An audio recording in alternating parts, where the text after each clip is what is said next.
guys, welcome back to my channel. If you're new here, welcome. My name is Allie, and today we're going to be doing some fall kitchen styling. So I'm going to be bringing you with me as I style all the areas in my kitchen, and then we're also going to style my coffee bar. So because we're styling my coffee bar, I also thought it would be fun to share a really delicious recipe with you. This is a common recipe for the start of fall. I feel like it is an initiation recipe, and that is a pumpkin spice latte. I'm gonna give you some alternatives because I actually don't do espresso.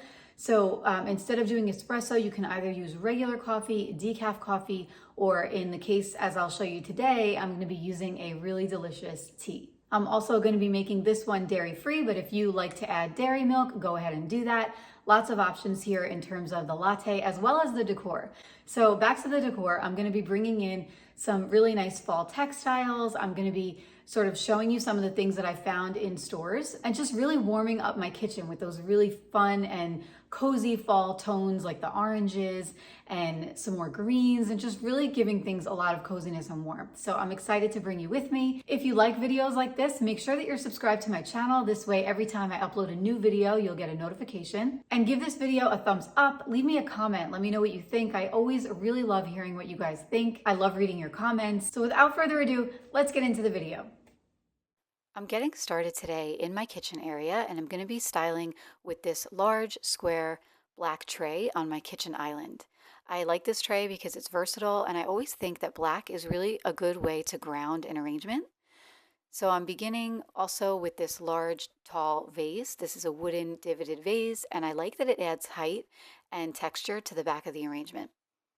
Now I'm going in with a few of these eucalyptus stems. I believe I have 4 here, and I picked these up from Target, and I'm just making sure that they're nice and full so that I can now add the 3 dried look hydrangeas. I love these hydrangeas. They're so pretty for fall, and I just think that they add a really nice color tone, especially to my kitchen area. So I'm just going in and I'm making sure that I spread them out so that they're separated by enough of the green from the eucalyptus stems. This is a pumpkin that I found at HomeGoods, and I really like the color tones. I think that they're really warm and inviting, and I think that this is a great size to add into the arrangement. So I'm going to place that there. And now I have this pedestal. It's always good to have pedestals on hand because, as you'll see in just a minute, I'm going to be adding in a candle, but I wanted to prop it up a little bit. If I had set it down without the pedestal, it would be at the same height of the pumpkin, and it might look kind of off, but now the pedestal raises it up. So before I place the candle holder, I'm going to just add a little bed of moss. This is always a nice trick to do to sort of soften things up rather than just adding the candle holder directly on the pedestal. I gave it a nice little bed of moss that just makes things a little bit more warm and cozy. So into the candle holder, I'm adding in this pumpkin filler, which looks really pretty and again just adds a little bit more texture. And now I'm adding a battery-operated candle for a nice flicker of light. And it's always good, especially in the warmer months and the cozy seasons, to add movement by using a flicker of light.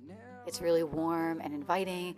I love having a candle, even if artificial, just having that nice little warm flicker in my kitchen area when I'm cooking. It just makes me happy, and I think that it brings warmth to the kitchen. Adding in this little thankful pumpkin, which I think complements the other pumpkin well, and I like how the color in the letters thankful play off of the colors of the larger pumpkin and even the brown tones in the dried look hydrangeas. To feel a little lonely is a stay.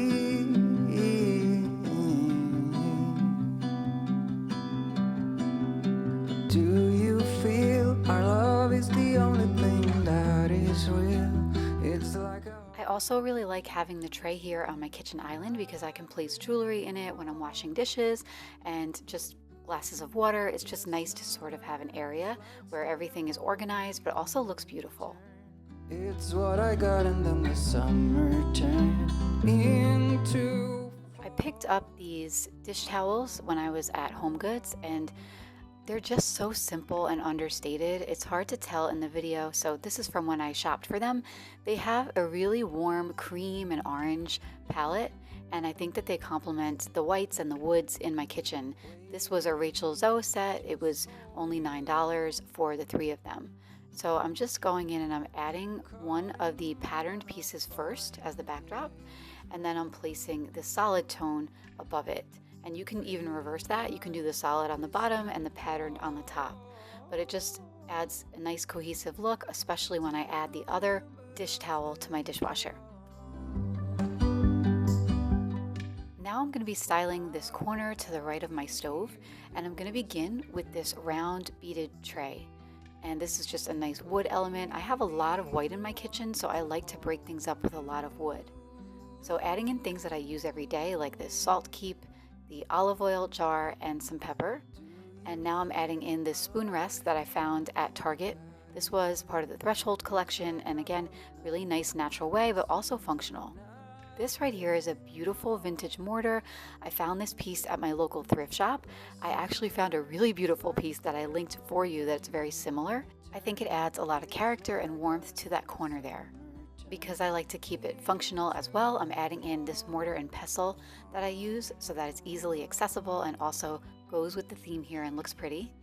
And now into the top of that vintage mortar, I'm adding in these 3 or 4 eucalyptus fall picks that I picked up. And again, just adds a pretty way to soften up the corner, bring in those really nice fall tones.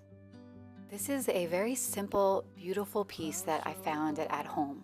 We don't typically use that outlet in the corner, so I wanted to place something over it. And when I was at home, my daughter was with me and she actually spotted it.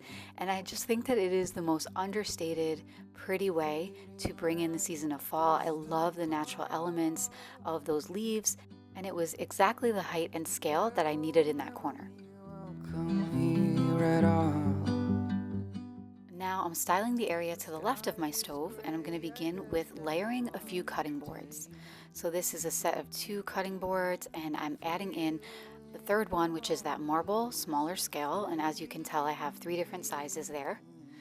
This is a lamp that I also found at home, and I'm just adding this in here. We don't have under cabinet lighting, so I like to have some light at night, and again, just bringing in extra warmth with that lamp. This is a really pretty little dish that I have with pumpkin filler and another one of those candles that matches the candle from my centerpiece that I created earlier. So I just popped a battery operated candle in there, and now I'm adding this small arrangement. I got this one several years ago at HomeGoods. I linked a very similar option for you. Again, just bringing in a really nice sense of fall and cozying up this corner.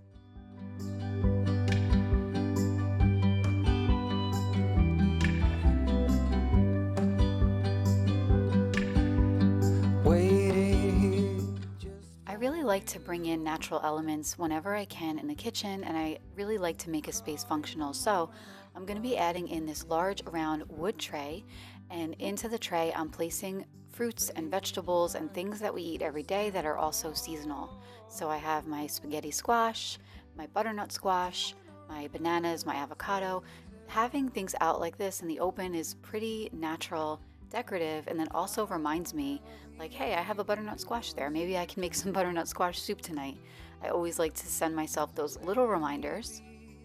And in the corner next to it, I'm adding in that rooster statue, and that is something that I don't know if it's specific to my family, but I grew up always hearing that you needed a rooster in your kitchen for good luck. So I added that into my corner, and I added a plant and a cookbook stand. And this is a favorite recipe of my family. It's for sweet potato gnocchi, and this is actually my cookbook. I made this cookbook several years ago, and that sweet potato gnocchi recipe with butter sage sauce is something that they always ask for.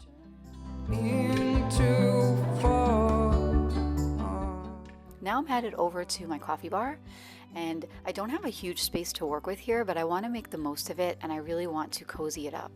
So I'm starting with 2 large vases, and one of them is a little bit taller than the other. So into the taller one, I'm popping in those blackberry stems. I love, love, love these stems. They're so pretty for fall. I love how natural they are. And I'm just fluffing those out a little bit.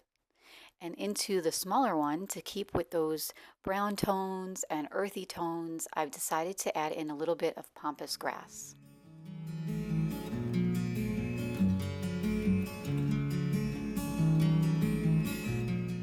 Now I'm going in with this riser. I like that it has a nice distressed look, and it brings that wood warmth into the corner. This is from one of my DIY videos, which I linked for you below. It's really pretty and natural. It has a dried orange slice and a cinnamon stick, and it just smells really nice, and I popped a candle in there to give it a nice little glow. And now I'm just adding in some picks. So I put a little pumpkin pick there next to the candle, and now I'm popping in these fall foliage picks. This is a little pumpkin figurine that I have, and a candle holder. These are some dried pumpkin stems, and I just clipped the stems. And instead of using them in a vase, I'm just scattering these kind of all over the place to add a nice touch of fall.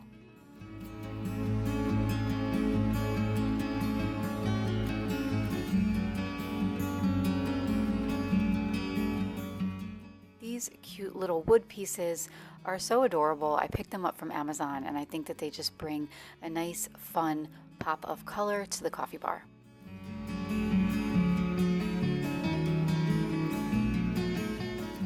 Now I'm placing a riser next to the espresso machine, and that is going to help to hide that cord when the machine isn't in use. I have this set of glass canisters, and as you know, I said earlier, I really do like to put things on display when I can so that it looks nice, it's natural, and it's also functional. And since we make coffee here and mix drinks here, we added in that large canister with these cocoa rolls, which are really delicious, by the way, and they're always a nice topper to a cappuccino or a pumpkin spice latte. Added in the cinnamon sticks and the dried orange slices when we do smoked drinks when we have guests over. And I thought it'd be nice to pop in that little cup and just add some spoons there for easy access when family's over and we're making espresso.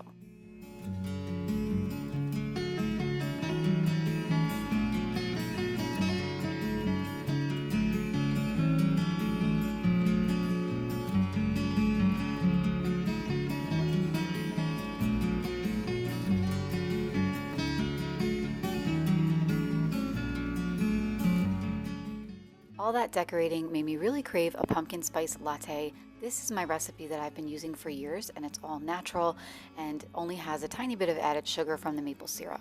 So I have some non-dairy milk that I made, and I'll link a video where I show you how I make my non-dairy milk if you're interested in that. I'm going to be using some pumpkin puree, a little bit of maple syrup, some pumpkin spice, some vanilla extract, and I'm going to be making mine with a tea bag, and I'll make a second one for my husband with espresso. If you choose to add a dollop of whipped cream, you will not be disappointed. So I'm using coconut cream, honey, and a little bit of vanilla extract to make that whipped cream. So I'm starting by adding the non-dairy milk to a saucepan, adding in a few scoops of fresh pumpkin puree and about a tablespoon of maple syrup and a few shakes of that pumpkin spice. Now I'm adding in a little bit of vanilla extract, and I'm going to bring this mixture to a simmer on my stovetop just for about 5 minutes. You don't want to boil it, you just want to heat it through and let it simmer for 5 minutes. And I'm heating a little bit of water from my tea bag. And while that's simmering, I'm going to make the coconut whipped cream. So I'm just taking some coconut cream, a little bit of vanilla extract, and a little bit of honey. And I'm just going to whip this for a few minutes on high speed so that it gets nice and fluffy. Now I've got my 2 mugs ready, and I'm going to place this Ruibo tea bag into one of them. This one is mine. I'm adding a little bit of hot water at the bottom just to steep that tea bag for a minute. I like the Ruibo because it's that warm, earthy vanilla flavor. It's very mild. So I'm adding in some of that pumpkin spice mix to my cup and also to my husband's cup and just topping it off. And now I'm going to be making a shot of espresso so that I can add it to my husband's. We're both getting a nice, generous couple of scoops of that coconut whipped cream, and I'm topping things off with a shake of cinnamon. It's creamy, it's delicious, it has no synthetic ingredients, just a small amount of sugar from the maple syrup, and it really just makes things feel like fall.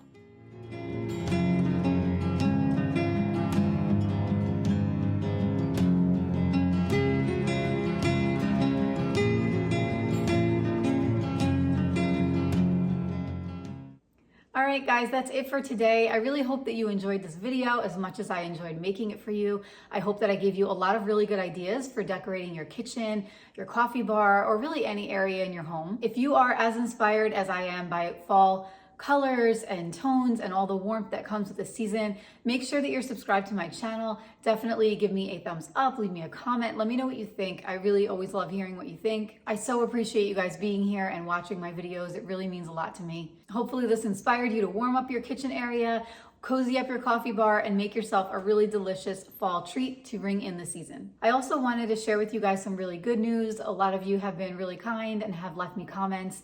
I've mentioned in some of my videos my family's journey, my daughter's journey. She was diagnosed with leukemia and she underwent 2.5 years of treatment.